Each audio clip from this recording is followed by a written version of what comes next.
একবার স্বামী শান্তানন্দ মাকে জিজ্ঞাসা করছেন, মা, কিভাবে জীবনযাপন করব? মা বললেন, যেমন করছো ওইভাবেই কাটিয়ে যাও।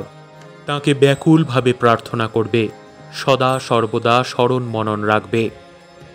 স্বামী শান্তানন্দ বলছেন, বড় বড় মহাপুরুষদেরই পতন হয়, দেখে মনে বড় ভয় হয় মা।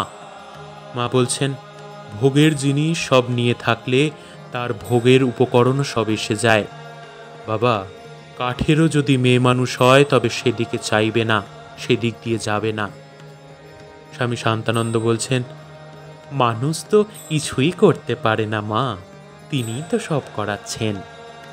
মা বলছেন, তিনিই সব করাচ্ছেন বটে, কিন্তু সেরূপ বোধ থাকলে তো হয়। লোকে অহংকারে মত্ত হয়ে মনে করে আমি সব করছি, তাঁর উপর নির্ভর করে না। যে তাঁর উপর নির্ভর করে তিনি তাকে সকল বিপদ থেকে রক্ষা করেন।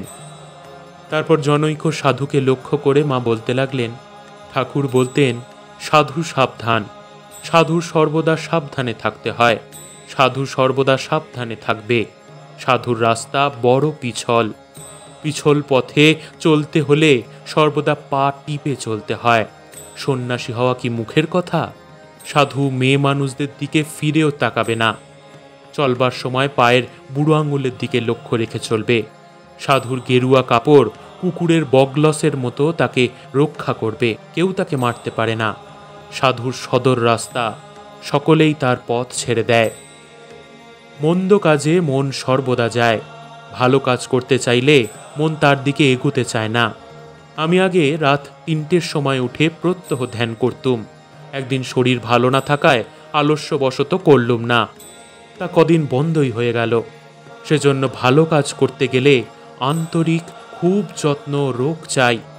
যখন নহবতে থাকতুম, রাতে যখন চাঁদ উঠত, গঙ্গার ভিতর স্থির জলে চাঁদ দেখে ভগবানের কাছে কেঁদে কেঁদে প্রার্থনা করতুম, চন্দ্রতেও কলঙ্ক আছে, আমার মনে যেন কোনো দাগ না থাকে।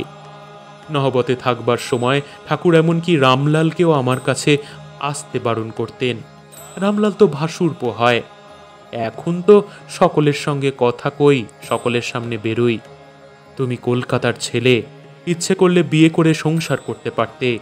সেসব যখন ত্যাগ করেছ, আবার সেদিকে লক্ষ্য করছো কেন? থুতু ফেলে আবার সেই থুতু ঘাঁটা।